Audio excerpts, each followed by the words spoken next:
Hello, and welcome to the Nurturing Resilience podcast, where me, your host, Leisha Nelson, weaves together the worlds of somatics, science, and energetics to nurture a deeper connection to yourself.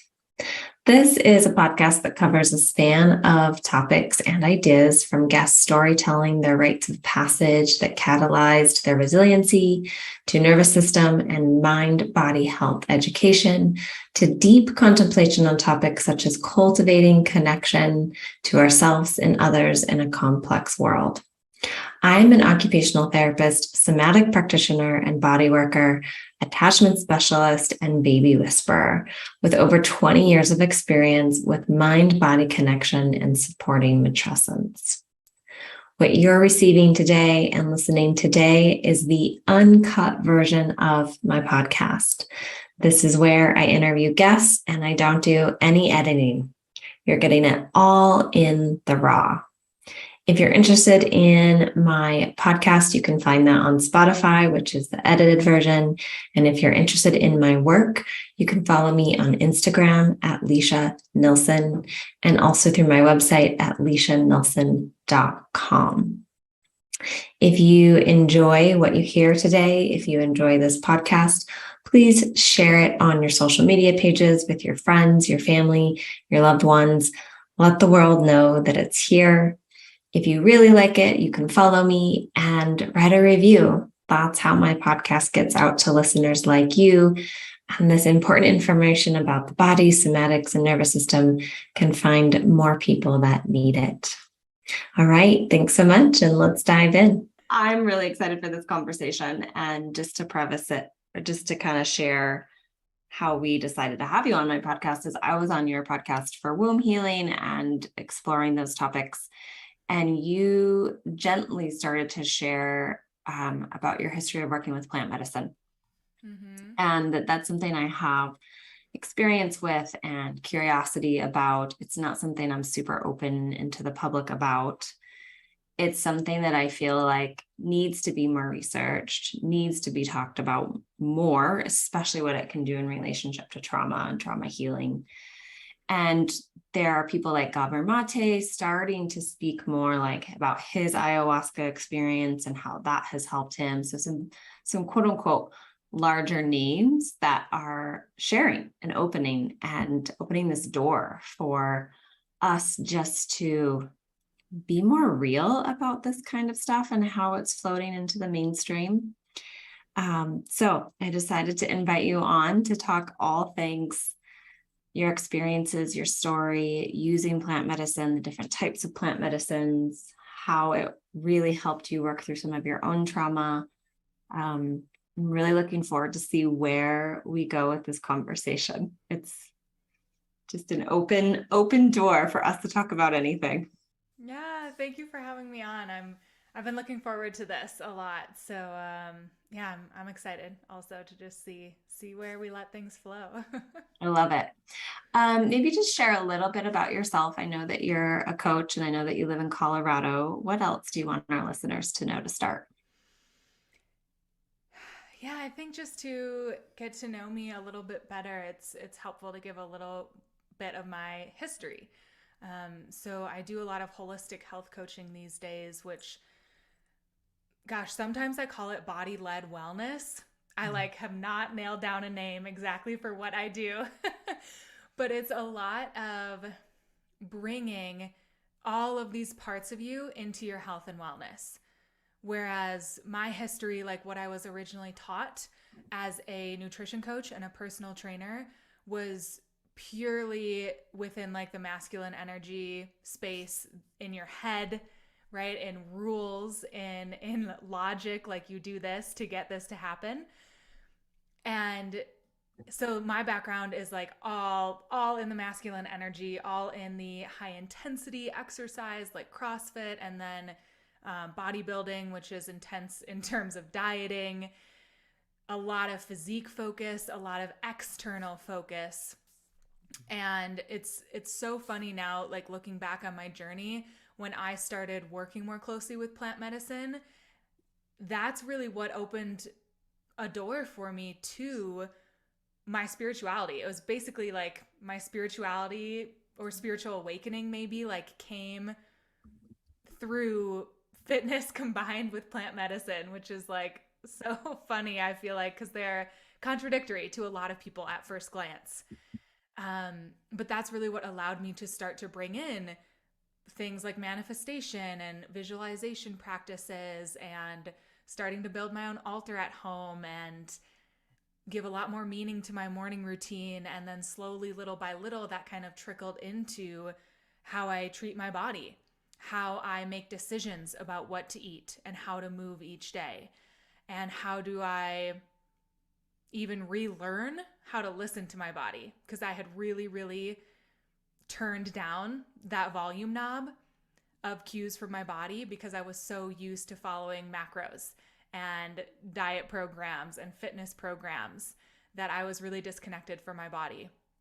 So it's through a lot of practices, but plant medicine was definitely a key part of this, that I really came back to this more like body-led approach. Like, how can we follow our bodies instead of spending so much time in our mind, kind of in that judgmental comparison mode, and making decisions about our health and wellness from a place that's internal, that comes from within us, that comes from our intuition, that comes from what we feel and what we know deep down is right for us.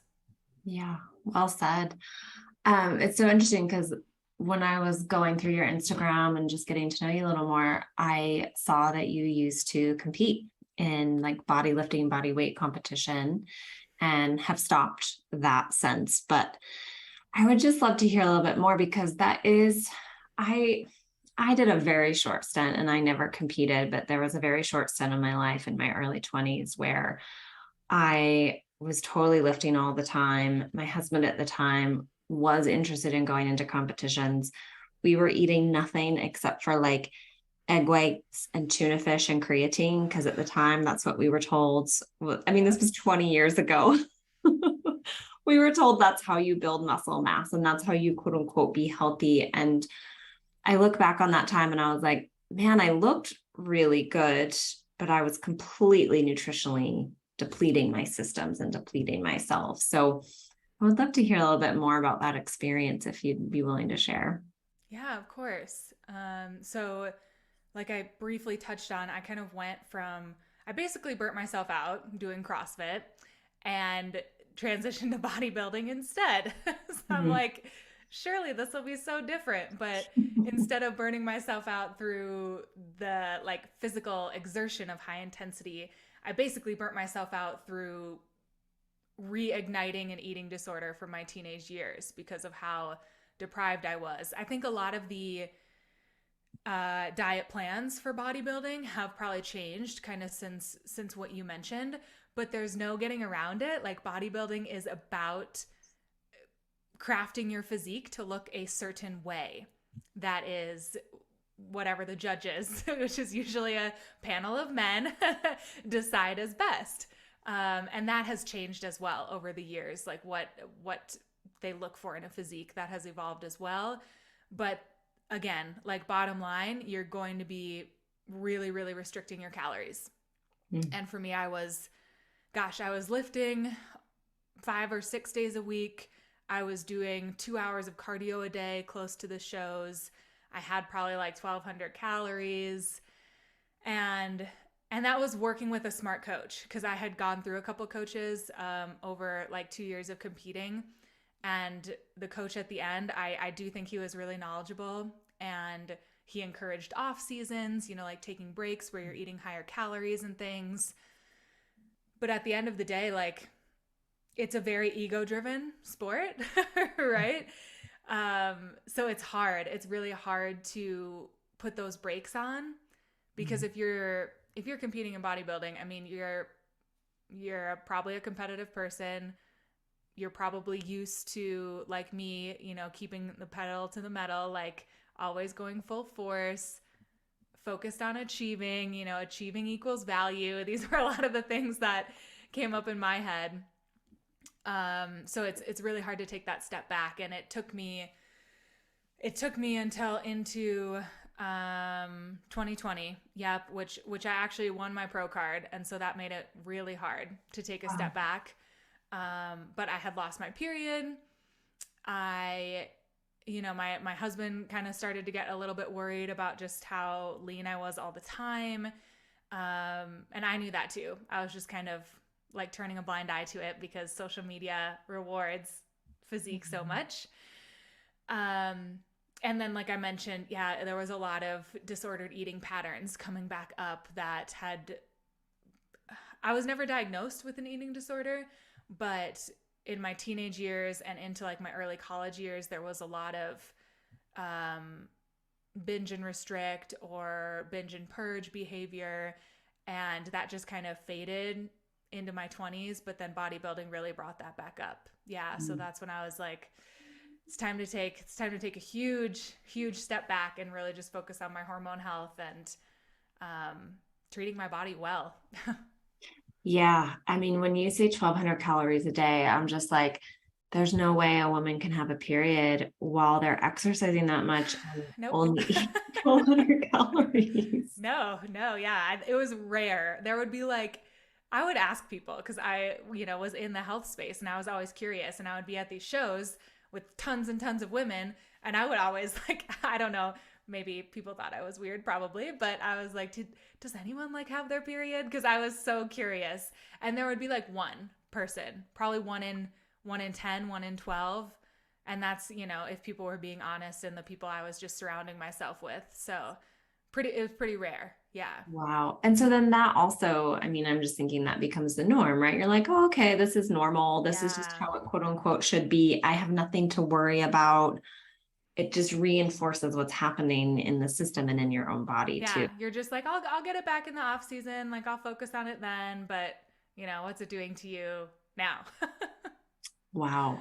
Yeah. So one of the things that you mentioned when we were chatting before is that your one of your medicine ceremonies really forced you to look at your eating disorder. So I'm curious, did you start sitting with plant medicine while you were competing and while you were lifting, or what's that timeline like? Yeah. So I started to get to know plant medicine. I mean, I had like one um, playful night of experimenting when I was graduating high school, I think it was, and then just never really went back to that. So it wasn't until probably 2017, I think 2016 or 2017, I started microdosing. Because I had just kind of, I don't even remember like where I was hearing this information, but I heard somewhere, it can help with depression or mood. It can help just boost your day a little bit. And like I've mentioned in my history, these themes of me equating doing and achieving with my personal value, that has been a theme for me for my whole life. So even before I was really confronting this through like fitness and nutrition, those were a lot of my main challenges of like how I couldn't really see the enoughness in myself, maybe is a way to say it. Mm. So I think that was one of my main motivations to be like, hey, I was volunteering at a farm one day a week at that time. And I was just like chatting with people about it. And someone was like, oh, yeah, my friend so and so cultivates mushrooms. Like, I can get you some. And I was like, okay. And I just sort of did my own research.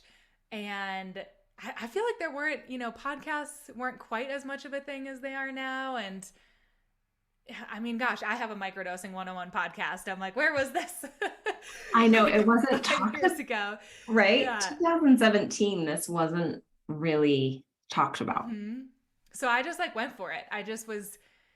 I would take really small amounts. I don't think I even had a scale at that point. I do now. I'm a lot more accurate these days. But I would just take small amounts and I would start on a day, that maybe my husband and I were going for a hike. So I was going to be in nature and kind of unplugged and there wasn't extra stress on me. And then I just slowly kind of worked it into my routine. And then again, just like randomly talking to people and exploring, I finally felt at the end of 20 2019. Yeah, I think. Don't quote me on my timeline. But that's when I was like, I think I want to do a bigger journey. Like I had heard people talk about hero doses and really just going into the medicine. And through a couple acquaintances, I met the most wonderful woman. Like, the stars aligned us. It was so perfect.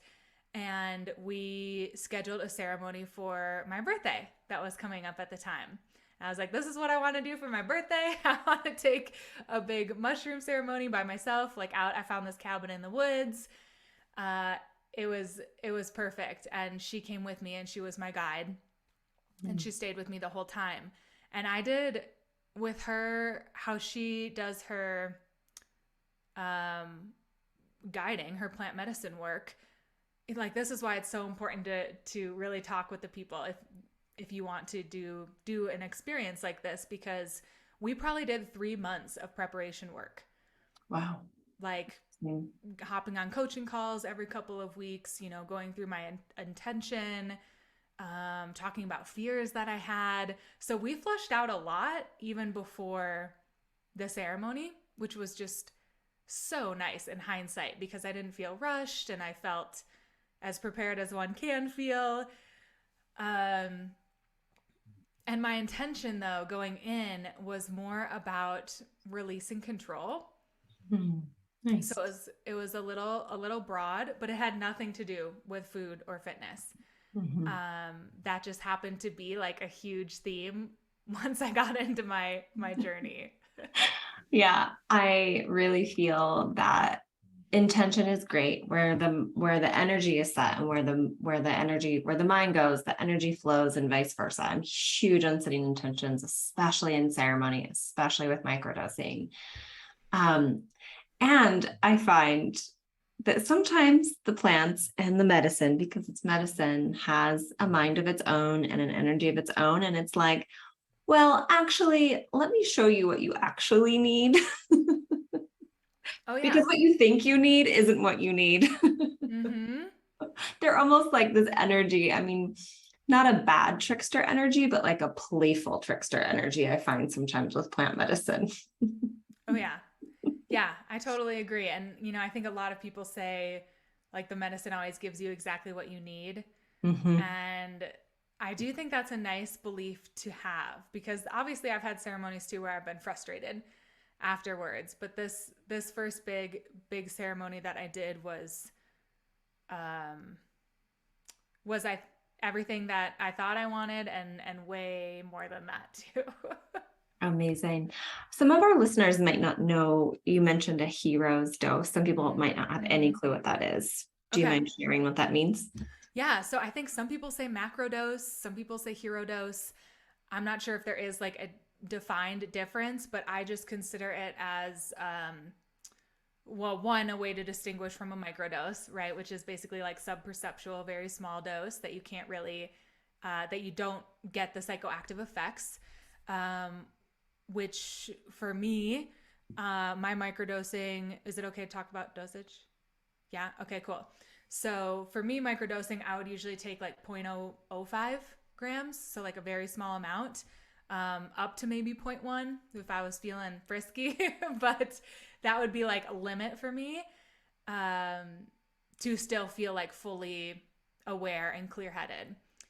For this ceremony, I took 4 grams, and that was based off a body weight calculator from Johns Hopkins, which I believe anyone can access online, if Cool. you do some Googling. Yeah. Amazing. Uh, and I think, yeah, if I remember correctly, we had talked about this ahead of time. And I had told my husband, who he doesn't really work with plant medicine these days, but in his youth just did a lot of experimenting. And he was like, "You are not taking 4 grams." And I was like, "Is that a lot?" Like, I didn't really know. I just, but at the same time, like, gosh, my personality, which don't really consider myself that much like this anymore, but at the time I was very much a go big or go home person. Mm-hmm. So yeah, so we just went for it, and it was probably about 6 hours that I was really in the medicine, and we did it more so during the daytime, kind of like afternoon into evening.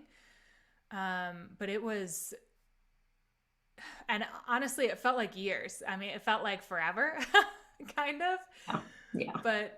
But yeah, looking back on it, it was, I think, just about 6 hours, and just a lot of highs and lows, a lot of different paths taken, like in that one session. Yeah. So some people will technically say like a hero's dose is 7 grams. Okay. I personally have not ventured to do anything like that. Um, and I love hearing that there's a body weight calculator. And again, just like for microdosing, just for our listeners that don't know this, and this is all new information, you really shouldn't feel your microdose. There shouldn't be psychotropic effects.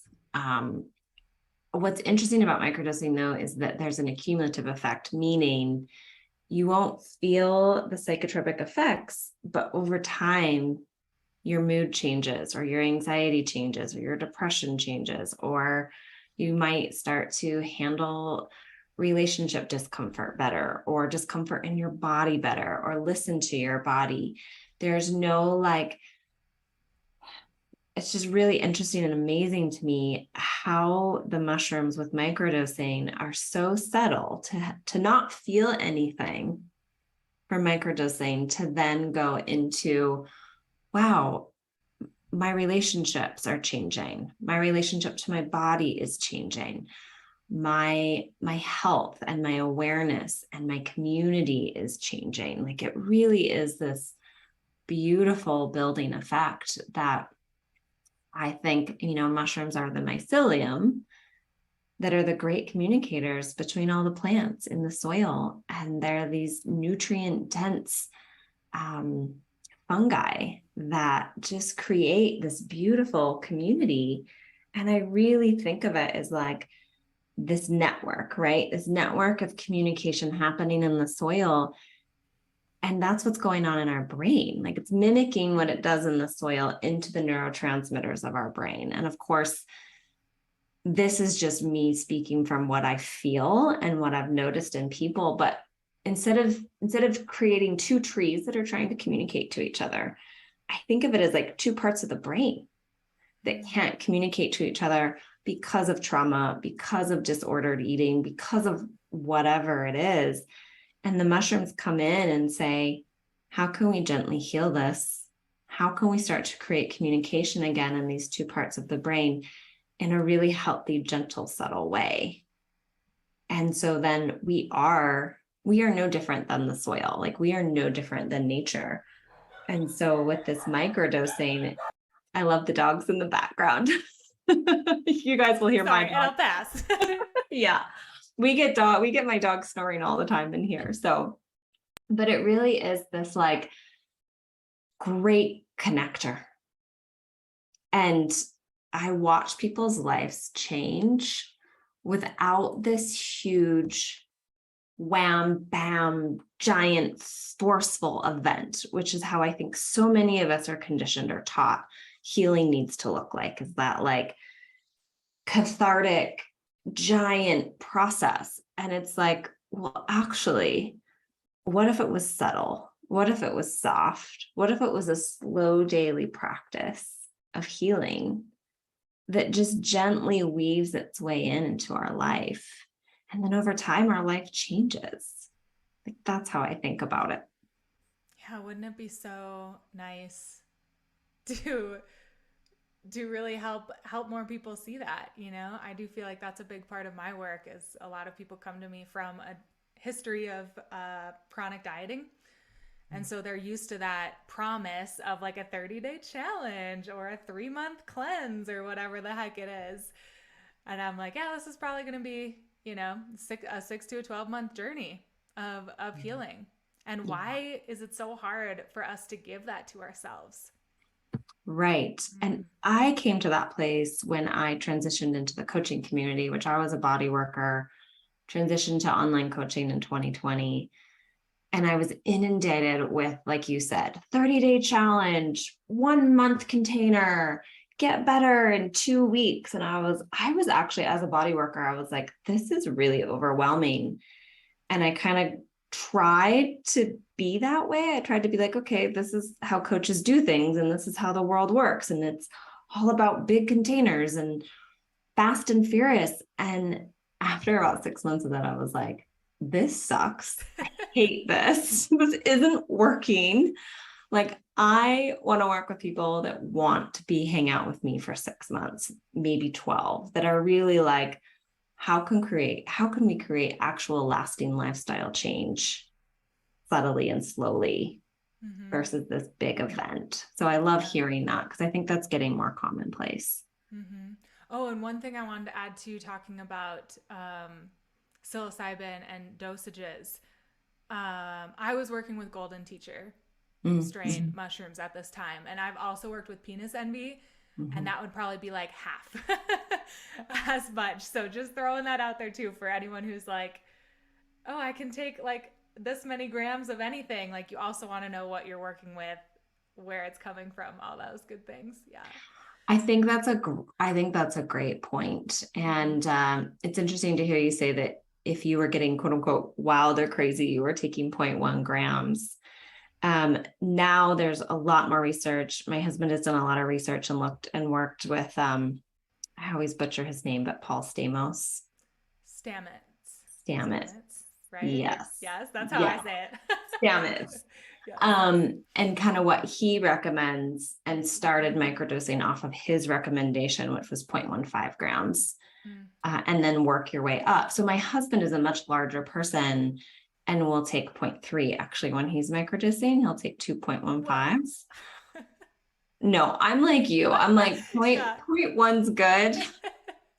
Yeah, yeah. If I want to be wild, I'm taking zero point 0.2. Yeah.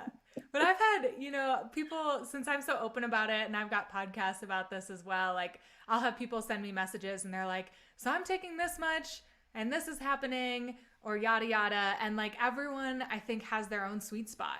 And it Mhm. does take some experimentation. And again, like giving yourself that time and giving yourself the safe spaces, right? Like I would not recommend starting microdosing on like a Monday at your high stress job. Like, don't do that. Right.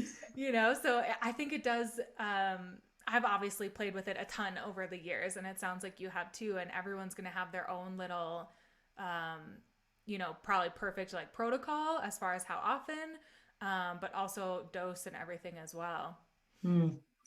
Yeah, so fascinating. Mm-hmm. So let's go back around. You were saying that, so you go to this cabin in the woods, you take Mm-hmm. 4 grams, your intention was to release control, and that's not necessarily what happened. So what happened? Yeah. So I uh, I treated this. My guide and I treated this very much as a ritual, as a ceremony, which I really appreciated, and I really, really enjoy working with our plant teachers in this way. So a little bit more of like the setup. I had been fasting overnight, and then I fasted through the morning to have an empty stomach for the medicine to really work easily through me. I had modified my diet the prior like 3 to 5 days just to really focus on whole foods. So again, I'm creating a little bit more space in my body for the mushrooms to just work as easily and as thoroughly as possible, kind of. And so we started with a meditation. I consumed the mushrooms via a tea that we made together, and the onset, I think, with the fasting and me really taking the preparation seriously was quick, like maybe a couple minutes, and I was like, I'm really feeling something, and I went and lied down. And the beginning of my journey was really challenging. I felt sick, like nauseous, which anyone who's taken mushrooms, you kind of get that like sick stomach feeling for a little while. Which a mantra that I wish I had then that I use now is in that first stage where it kind of feels like reality is slipping through your fingers. A mantra that I like to use now is, this is the medicine working. Because for a lot of us, like myself included, I I almost freaked out. Like I was really close at the very beginning there to like ask my guide for help, to get really nervous, um, because it's that intense release, like forced release of control that our ego really doesn't like. So remembering that that is just the medicine working can be really helpful.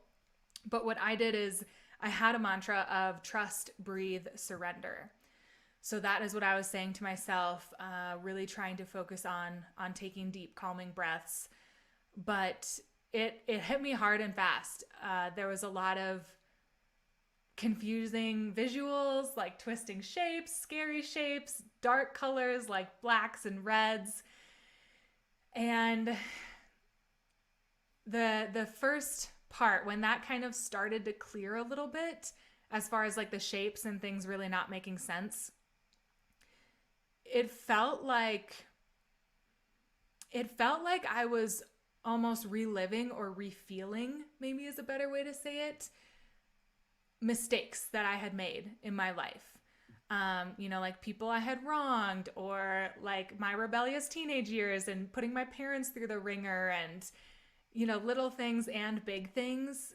It was a lot of like shame and guilt and crappy feelings. Almost, oh, go And ahead. a feeling though, like this was all A somatic. feeling. Like Mm-hmm. this, you weren't remembering actual, maybe you were like actual things, or it was more just like, oh my God, such intense shame and guilt in my body. I can feel this emotion, more of a feeling. It was a little bit of both. Mm. So hang on one sec.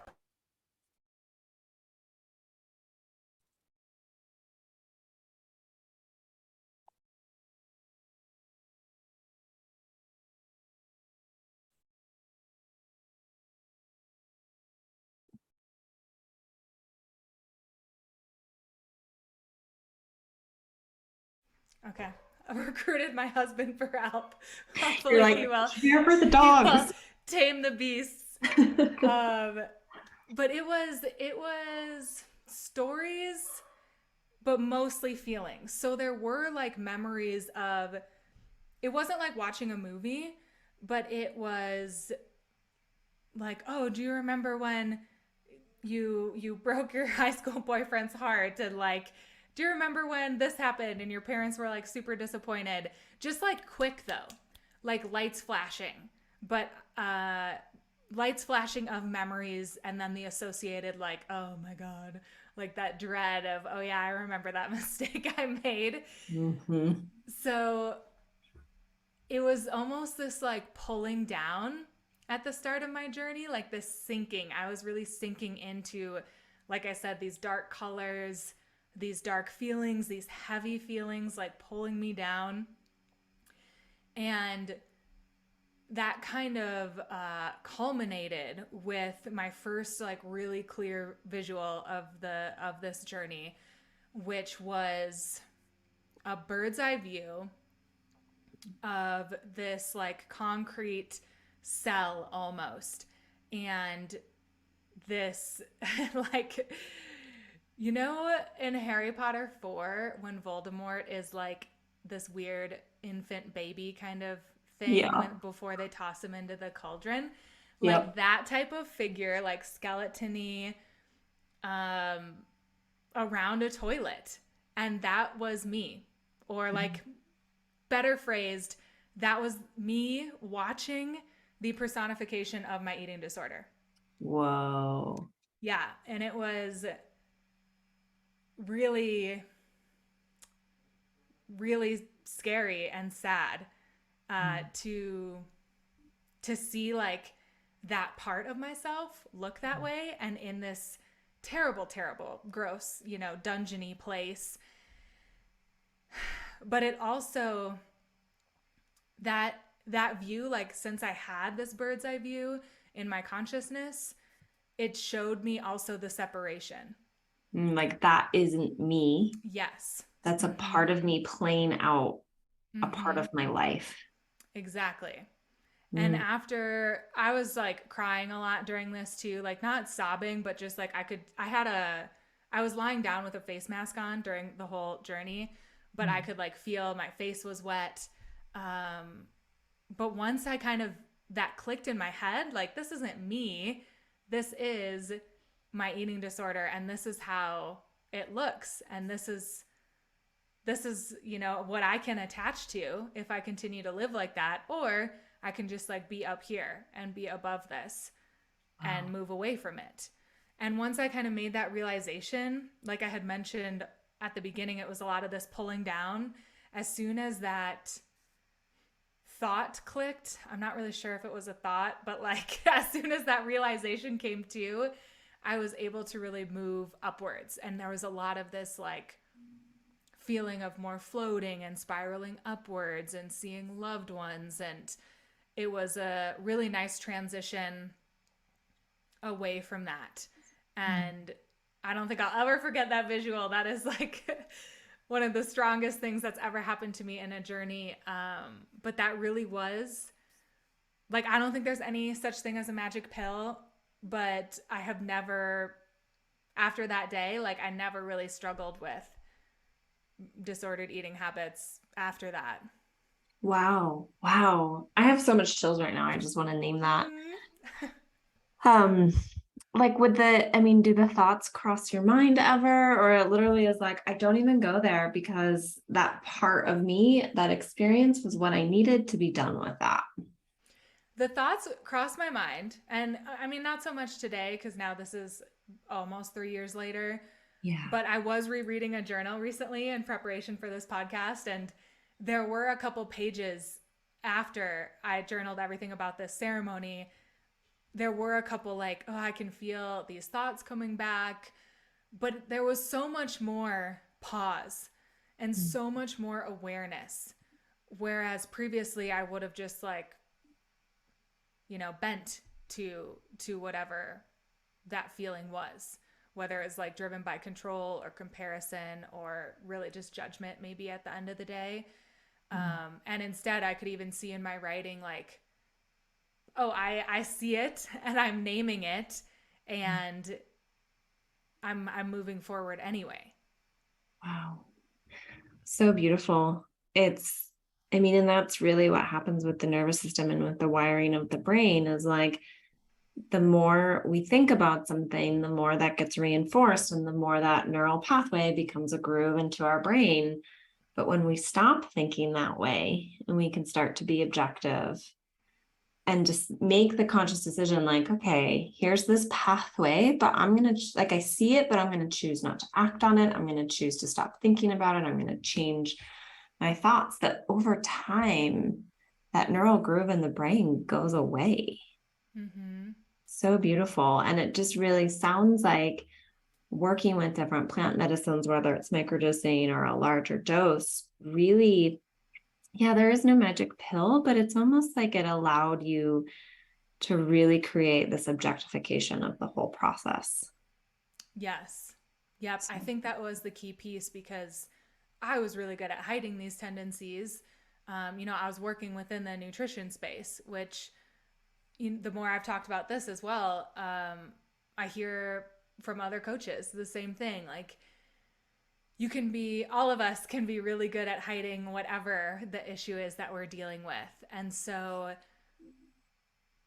it's hard to in everyday life slow down in such a way that you're really really deeply looking in the mirror because it's super uncomfortable too, like holy moly, it's so uncomfortable.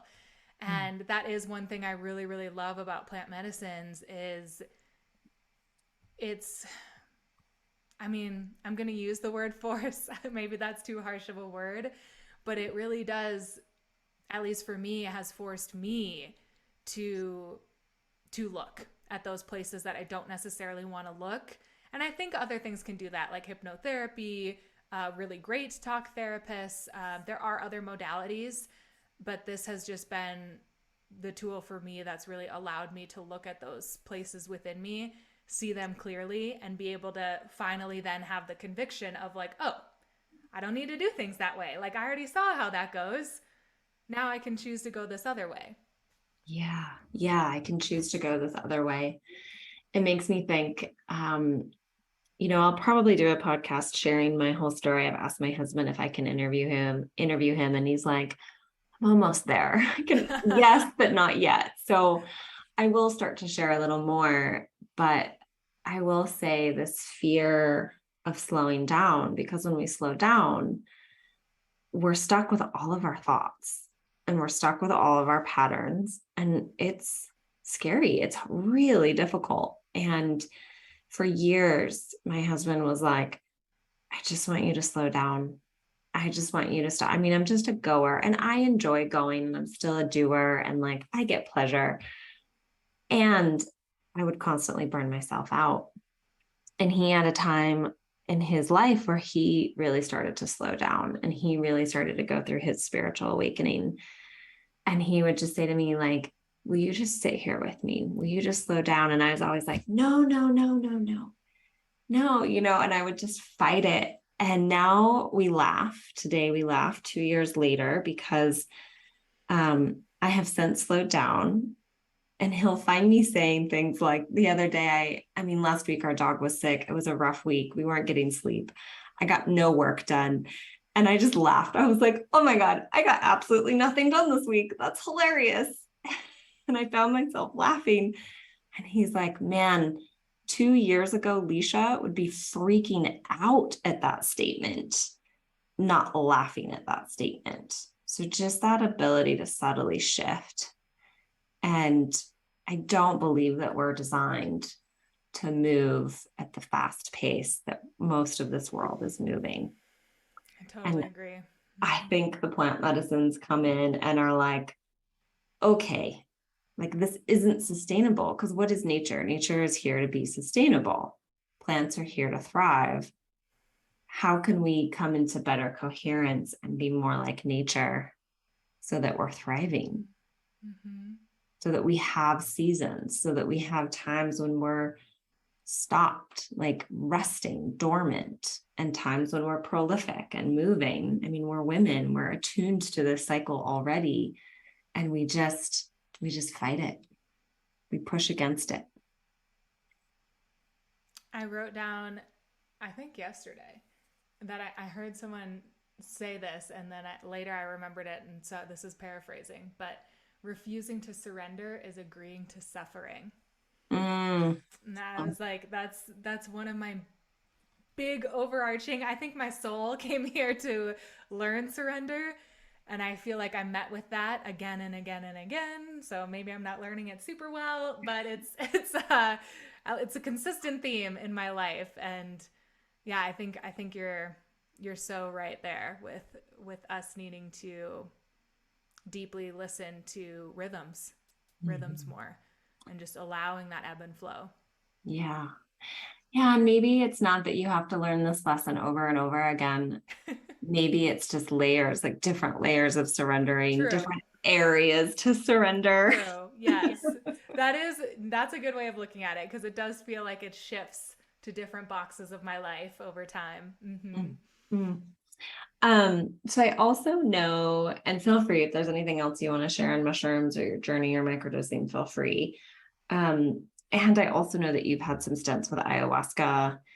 Um, I've had I did some microdosing with San Pedro, which was really an interesting Oh. experience. I haven't done a large dose of San Pedro. So um, I would love kind of to hear your experiences with other plant medicines or anything you want to share, any relevant stories or pieces of information on that. Yeah.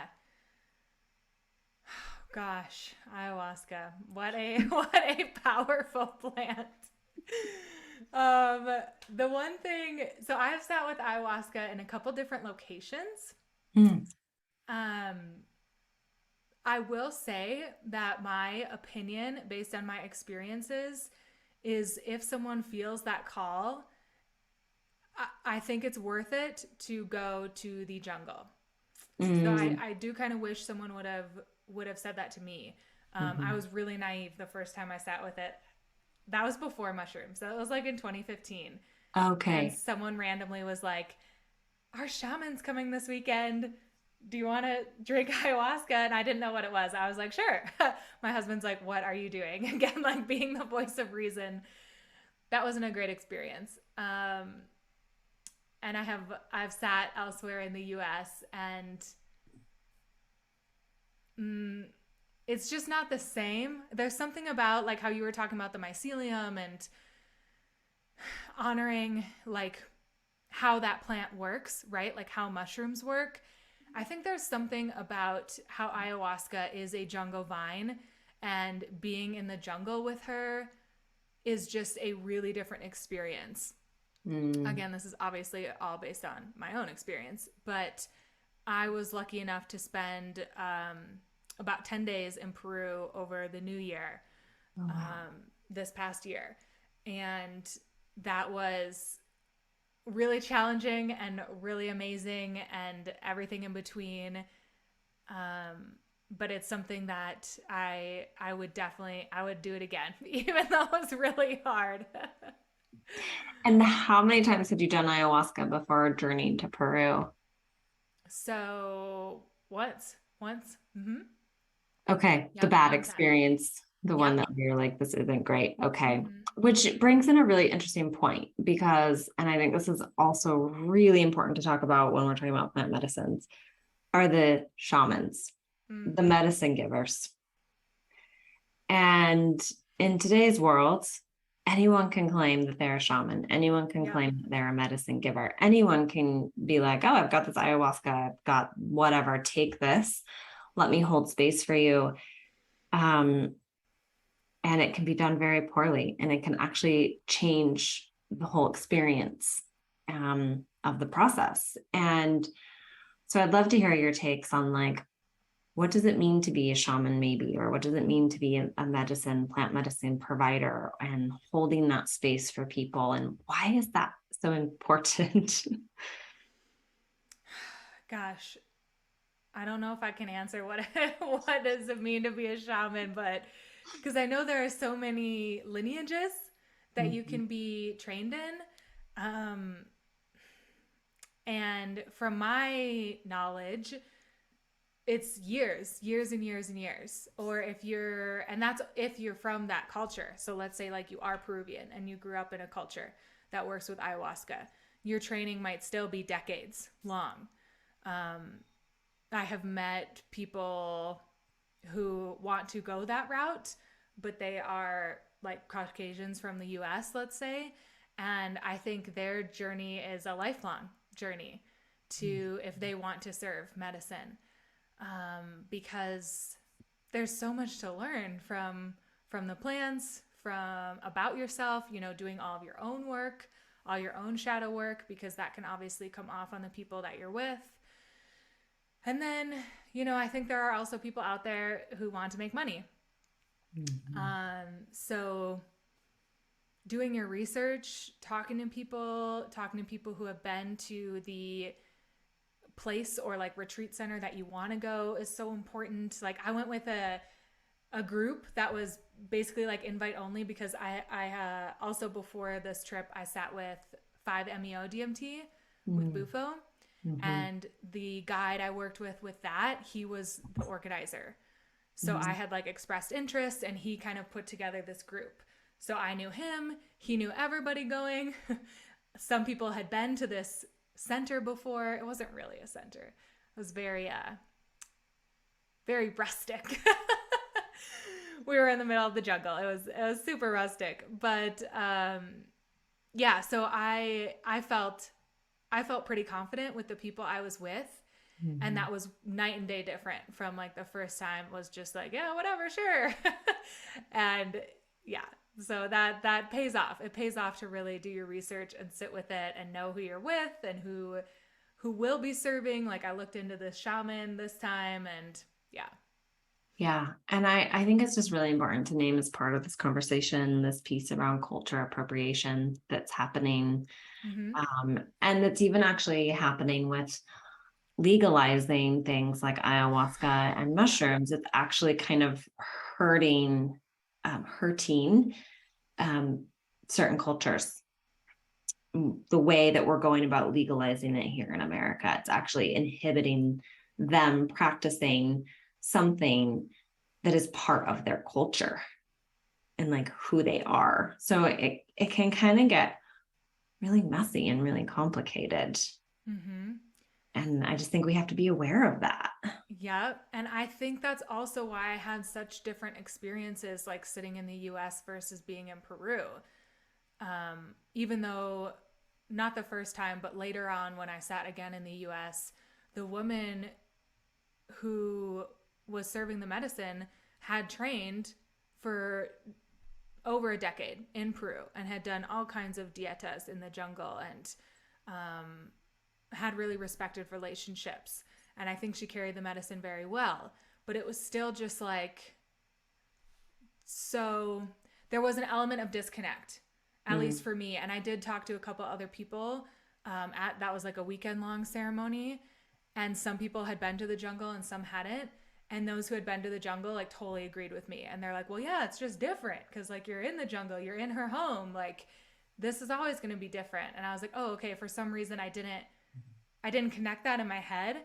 Um, it was not a bad experience. It was just fine, but I would say fine is like a good word for it versus these other like breakthrough more experiences that I've had. And I think you're hitting on an important point is that you're kind of like you're taking something out. It's like having sushi in Colorado, right? You're always like, Or Utah. or by you. It's like, well, this is nice, but like it would taste really different if we were somewhere else. It tastes so much better in Seattle. Yes. Yeah, and a part of that I think is the history, not to make light of this topic, but it's really important. It's really important to note that and to know what you're working with, what you're asking for, who your actions are affecting and how they're affecting the earth and everything. 100%. Yeah. And even like that saying that the medicine will give you exactly what it needs. So I've really sat with this because I had a not great combo experience. And part of me is like, yes, I got exactly what I needed. The medicine showed me exactly what I needed. And one of those lessons was to have discernment with who I'm sitting with. Is to like really understand the shaman's way of working. And it's nothing against the person I was sitting with. It's just for where I am in my life and for my practices and where I am in my body, it was off. There was a mismatch, a disconnect, like you said, for how I needed to be held in the space and move through in the space. And so it created like almost an energetic kink in my energy field. And I had to go sit with another shaman to be like, what is happening? My energy, I can feel my energy field is off. My physical body is completely off. And the big lesson was discernment. Do your research. Who are you sitting with? How do they work? What's their style? What's their training? Are you sitting in the United States or somewhere else? What type of, is it a retreat or like you going to someone's home? Like all of this to me makes such a huge difference in the experience that we have. Oh yeah. And I'm over trusting. I'm like, sure, okay, yeah. Me too. Yeah. I'm like, okay, yeah, you sound great. Yeah. Totally. People pleasing wound made me a little bit in there. Right. Like everything's fine. Yeah. Well, what an amazing experience. Sounds like it was a wild experience in Peru, I'm sure. I mean, that kind of brings in also another huge piece is the integration process. Like, I personally think it takes a lot of time to integrate these experiences and to really honor the time that it takes. Again, going from this fast-paced, quick culture to taking the time and energy and patience to integrate the things that come through in the medicine ceremony. Super big. Like I've also sat with Bufo and I kept thinking like, reflecting back now, I'm like, yeah, it took 9 months to fully integrate all of that, like really integrate it. And I kept thinking that I had integrated, but then another huge piece would land where I'd be like, oh my God, I'm still processing and moving through this experience. And it took 9 months for me to say, wow, okay, things are kind of making sense. I'm feeling like I'm on the right path now, because Bufo for me was like one of those machines, those machines from the 80s with the toys and the claw hand that would come down and you'd try to pick up a stuffed animal and it would like pick it up and then move it. That is what Bufo did to me. It like came in this big claw hand and like picked me up and was said, no, you're not meant to be here. You're completely in the wrong path. And I'm going to pick you up and I'm going to move you over here. But that was the experience. And so then I had to come out of it. And Bufo only lasts like 10 to 15 minutes. It feels like hours, lifetimes. But I had to come out of that experience and say, oh my God, I have all this integration, all these steps to take in order like to actually change the path. I saw the path. I knew what I needed to do. It showed me very clearly, but then I had to do all the integration work and all the action steps around it. Yeah. And it Yeah. was wild. Oh my gosh. That's such a great analogy, and I totally agree. Integration is, it's the hard part, but it's also the rewarding part because it's where you get to actually change your life, right? Like any number of plant medicine ceremonies aren't going to change your life, because it's actually, I heard Joe Rogan put it such a great way. He was like, it's when you do plant medicine, it's like you restart your computer and you get a fresh desktop, right? And everything's clean and you have no files on your computer, except there's one blue folder that says old bullshit. And then you have to decide, like through integration, are you going to double click that folder and open it back up? Or like we kind of talked about, are you going to go this other direction? And I'm like, wow, that's a good one. That's a great one. And yeah, after Peru, we did 5 ceremonies, and it was just like mind blowing because how much can happen in one, let alone that many. In a way, it was nice because sometimes they would kind of build on each other, but sometimes 2 nights were just like polar opposite, and I would be like, what's going on? But thankfully, like I said, I had a really great group and we were doing integration work every single day, in like small groups and big groups. And there was a lot of open communication and there was a lot of quiet time too, because we were totally unplugged. So what I ended up doing at the end of that trip is picking 5 actions kind of from overall, like from all my journaling and everything that had poured out of me. I tried to choose 5 things that I could do on a practical, like daily basis to help me when I got home. And this is one of those beautiful, like, oh, this is why masculine and feminine energy are supposed to be in harmony, right? Because I didn't want to like come home and live with my head in the clouds and never actually take action. Like you said, the action is important. So having some type of structure to your integration, I think is so helpful. And these weren't big things. Like one of mine was walking slower. Like literally moving around my house at a slower pace instead of like sprinting up the stairs. Or some mornings I would just walk around my neighborhood, but I wasn't walking to like get steps or to get my heart rate up. I was just walking to basically do a walking meditation, more or less. And to just have that slow, easy movement versus the go, go, go. So for me, that works really well. Like having a couple action items after a ceremony of like, how can I start to build in what I'm learning to my daily life so that I do feel like the wheel is turning, like things are shifting, versus I just had this experience and it was cool. And now I'll go back to my, how I used to do things. Yeah, I've had that conversation a lot with a body worker I used to see, and she's getting more and more people that are sitting with ayahuasca and maybe not working with the best shaman and just kind of getting blown out. And they come in to get body work from her and they're not integrating, their life isn't changing, and they've just blown a fuse, so to speak, and they're not grounded. Their energy's all over the place.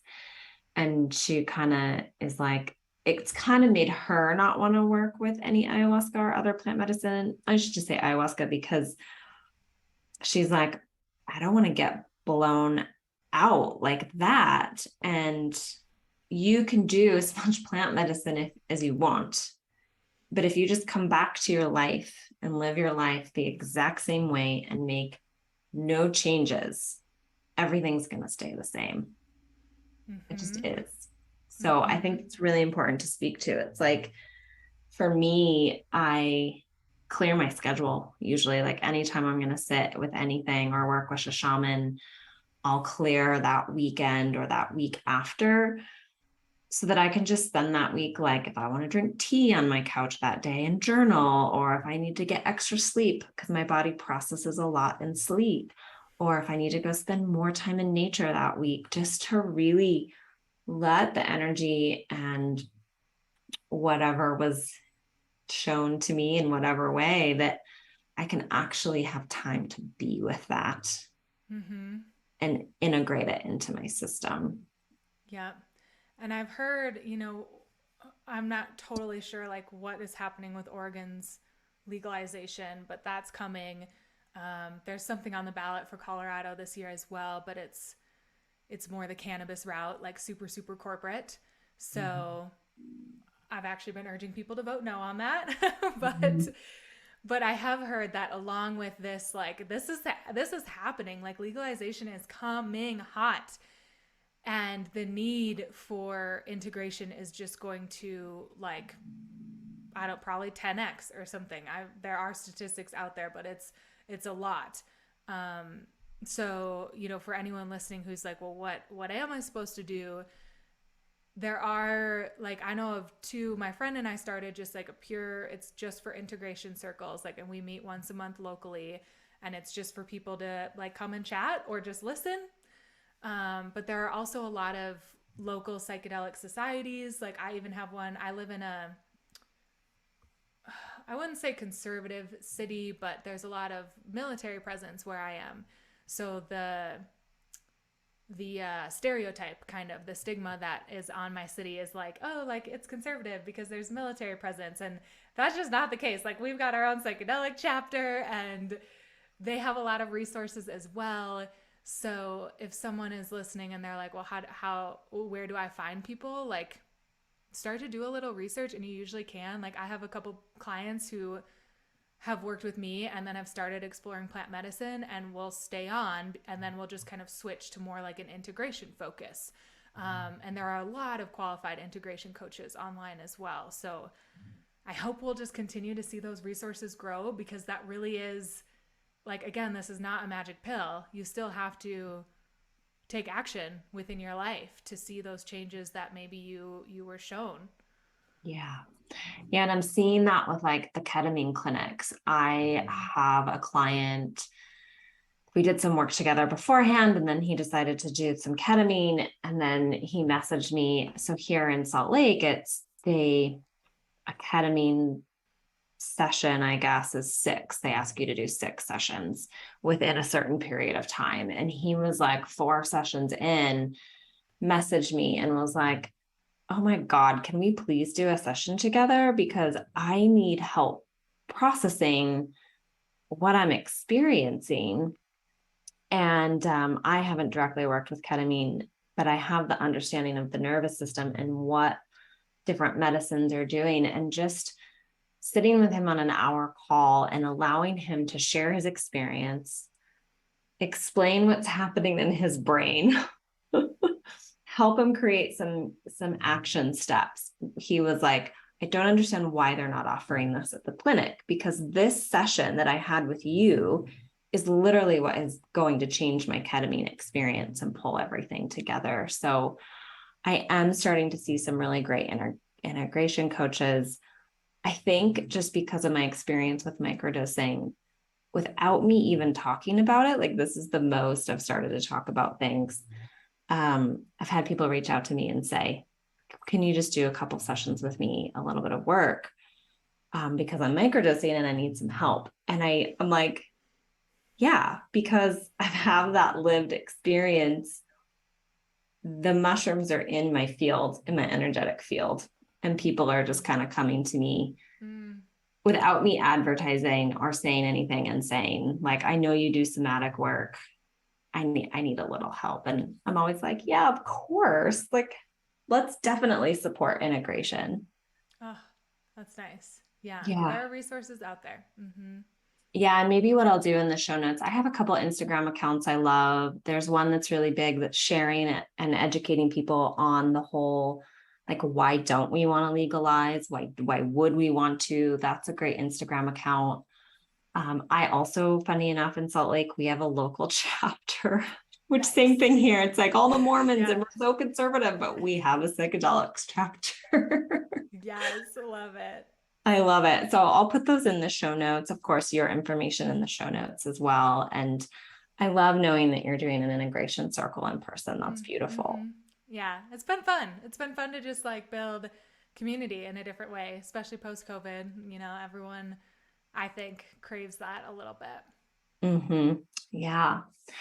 I think we'll jump into the fact, well, you're pregnant now. Woohoo! Congratulations. Thanks. Which brings up a topic around pregnancy and microdosing and plant medicines. Um, I want to name that when I researched this, like medicine and pregnancy, there's very little research out there. This was, I don't know, 5 or 6 months ago, though. Still, of course, women are under researched, women in pregnancy are under researched, postpartum is under researched. But it brings in this whole interesting topic around microdosing and journeying and different things are so great for depression and anxiety that I think of postpartum. I think of how supportive this could be for postpartum. But then what does that mean if you're breastfeeding? Or what does that mean, like being quote unquote on drugs, which is how we're conditioned while having a baby, like being around a toddler? So I don't know what's stirring around in your brain and in your body with all of that. Yeah, I actually, it took my husband and I about 6 months to conceive, which felt like forever. And during that time, I was doing some research too. I took a short like seminar series. I think it was through Double Blind. And they had a female physician on to speak about psilocybin throughout the phases of life. Were you like on that seminar? I was on that seminar. Okay. Okay. Very cool. So yeah, it was really good. And she talked about, like menstrual health and pregnancy and like through menopause as well. But yeah, totally like the whole message was, well, we don't know. And we might never know because pregnant women are, like you said, like hardly ever studied. And I get it, right? I get there are reasons for that. But I had taken several months off of microdosing because I was preparing to go to Peru and such. And I thought I was going to just take like forever off, basically, like trying to conceive. But then, after we didn't get pregnant, the first couple months we were trying, I was like, you know what? This is causing extra stress in my life. Like I'm getting in that control mode. I want to start microdosing again. And I was super consistent with it for a couple months and then we conceived. And so I stopped again. And I think most people know like first trimester is difficult with morning sickness. And I had a lot of fatigue as well. But something that I really noticed was this like fracture in my spirituality practices. And I don't know, I obviously can't pinpoint that, but it was hard. It was really hard for me to stop microdosing because like I said, it's been like years on and off for me. Like I really knew my sweet spot. And I was really precise with like my protocols and my journaling and measuring, improvements and things. So stopping that plus like the crazy hormonal changes, getting pregnant and everything else and the sickness, and it was, and I'm in my second trimester now and I'm still trying to wrap my head around like this is such a big shift to have been someone, to be someone who loves plant medicine and all of the work and experiences and people I've met and community I've built through these medicines, and then kind of like cut myself off more or less, and not really have a plan of when I can get back into it because I plan to breastfeed and all these things. So that's been just weird, and I'm so still in this journey. And I think I'm going to do like a blog series about it. Actually, I've been really feeling called to write about it, and just I'm sure other people have experienced similar things with like not only does a lot of your life change when you're pregnant, but a lot of the spirituality aspects, like your spiritual connection, can shift. So I remember on that seminar there were, I think it was the presenter who said, it was either the host or the presenter that was talking about, is there still a huge benefit to microdose while you're pregnant or breastfeeding, despite potential risks that we don't really know, because what is the cost of that mom being depressed, right? And so I would not classify myself as depressed, but I have had crying spells. I have had some low points. And definitely what comes to my mind is like, gosh, I wonder if I would feel like this if I was microdosing. So there's been a lot swimming through my mind as I walk this path of, pregnancy, but loving our plant teachers, and how do I still work with them, but maybe in different ways. So I'm really playing with that a lot now. Yeah, I love that you bring up that there's different ways to work with plants besides ingesting them. I think that's Mm-hmm. important. And there are certain plants you can work with while you're pregnant, like raspberry leaf and nettle and motherwort. Right. And Yeah. those are still such beautiful teachers, and plants. And it also makes me reflect. So, my work, working a lot with women in pregnancy and helping them through this transformation, like that's what I offer and what I do. And something that I don't think until we live it, it's really hard to, like we can say it, but you kind of have to live it. But birth means death. They go Mm. hand in hand. And so anytime there's a birth, and even though you haven't actually physically birthed your baby, anyone listening that's pregnant or going through a similar process, like you've birthed in a way, you've birthed your pregnancy, right? You're a new person. And with that means a part of you is dying or dead. And so really walking that when we're pregnant, or pregnancy and birth is a portal, and it goes hand in hand with death. And just really allowing ourselves to like be with that grief. That's like, oh, this part of me that used to participate in plant medicines, whether or not you choose to do it in the future, no judgments, grieving and holding space for that part of you, Mm-hmm. because it's no more, and it's moving into a new part of you. And I think we need more of these conversations and more people willing, like you said, a blog post or something to talk about it, because this is a taboo topic. Like pregnancy and plant medicine, postpartum and plant medicine is so taboo, so taboo. Mm-hmm. And it's just something that I'm like, yeah, okay, it's taboo, but why is it taboo? Why are we hiding from these conversations? What is it that we're super scared to discover? Or what's the nutrient that we're actually missing there in these conversations? And so I think the more we can talk about it and just be open, like Yeah. if there are mothers out there breastfeeding or pregnant on microdosing, like amazing, reach out to me, because I want to hear your experience. I want to know and what's happening. And it's just something that I think eventually will become more mainstream, but it takes a couple of us willing to have these taboo conversations and share about it. Mm-hmm. I have heard someone else I was talking to about this said I should look into Moms on Mushrooms. Mm, Have you heard of that account? mm-mm. Yeah, I haven't really done too much research, but obviously I love the name. So like she might have some good information too. I need to dig into that a little bit more, but yeah, it's you're so right. I think you made so many good points about there being a death too, and even the if you think in terms of like the transition from maiden to mother, like there's death with that as well. So yeah, there's something about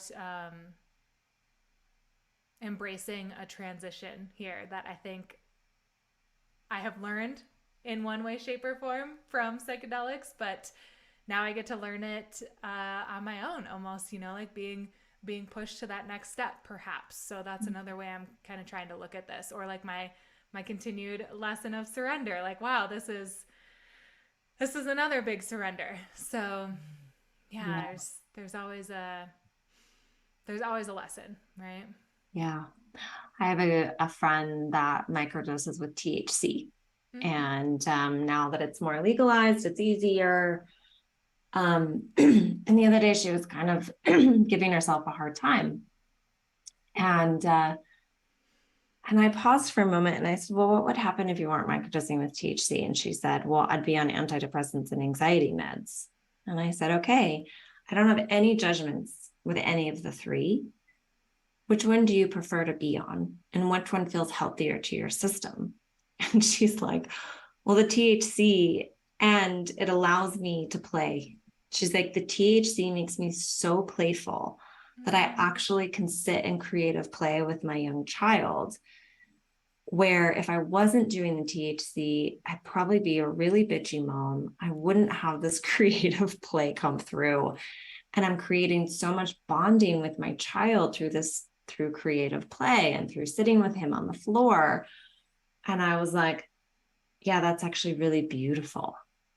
Like, what if we supported moms that would otherwise be in depression and are stressed, and the moms today are not supported?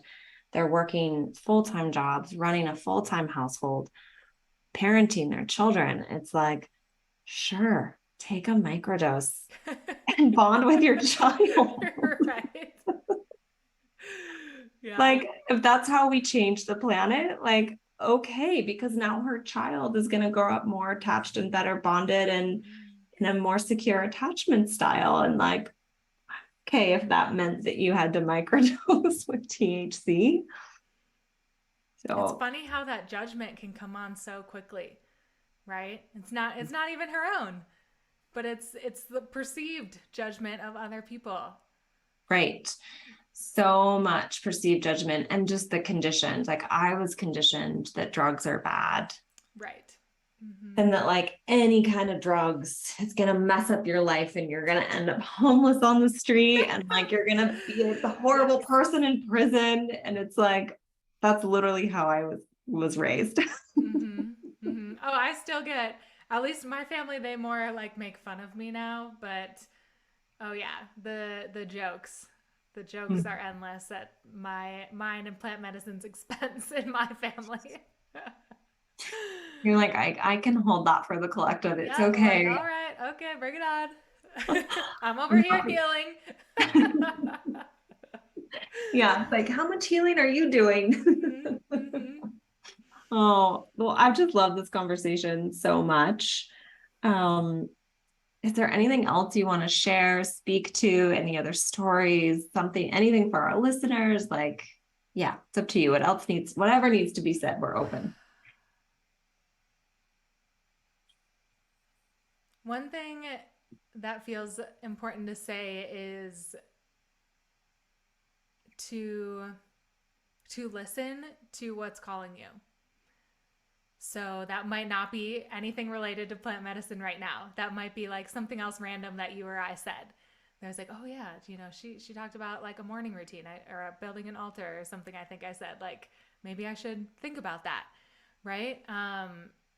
if there was something that we talked about today that intuitively you like got chills, or for me, I usually get like a warming, like a hot, hot in my body sensation. Um, if something like that came up, that's such a good sign to just maybe do a little bit more research, or find one of these local resources that we talked about, like these communities where it's hopefully another safe place you can ask questions. Because I do think plant medicine is not for everyone. And if you are feeling the call, you will know. You will know when it's that time. The opportunity will come up at the right time. Like I'm a big believer in that. Or maybe you're just at that point where you're like, I am so not ready, but I would love to learn more. And then again, like just go for it. Like follow that and just be curious right now. Maybe you're not really taking big leaps of action, but you can let your curiosity lead you and look up different podcasts and things like that. I did 2 podcasts on my Peru trip that were, one was all about preparation, like going more in depth into the dieta and the tobacco cleansing we did when we got there. And then I have another one all about like the ceremonies and my biggest takeaways. And I have an episode on Bufo. And there are so many resources out there now as more and more people share. So yeah, just an invitation to really listen to your intuition after this podcast. Mm, so well said. I mean, I haven't sat with ayahuasca because she hasn't called to me, like, Mm. but I sat with San Pedro because a friend mentioned it, and everything in my body was like bells, alarms. I could hear it talking to me, being like, pay attention, ask her all the questions, and ask her like pay attention. Oh, so cool. And so, like what you mean, if there's something happening in your system, if the plants are quote unquote talking to you already, if you're feeling hot flashes, chills, like, and it doesn't have to be plant medicine, that is your body's wisdom guiding you to what you need, and honor that for sure. Mm-hmm. Um, and I'll put in the show notes, I would love, what's the name of your podcast where you share about plant medicines? Macros, muscle, and manifestation. Okay, I didn't know if it was the same Yeah, one. this the one that you were on. Yes, yes. Amazing. Yeah, it's a great podcast. And so I'll put the link to that in the show notes as well as your website and how people can reach out to you, Awesome. your Instagram. I'm happy to answer any other plant medicine questions we didn't go over. And I just really appreciate this conversation, your time that you spent with us today, sharing so openly about your experiences. Thank you so much. Thank you for having me. This was so fun, and my heart feels so full after chatting with you. Yeah. Mm, great. Awesome.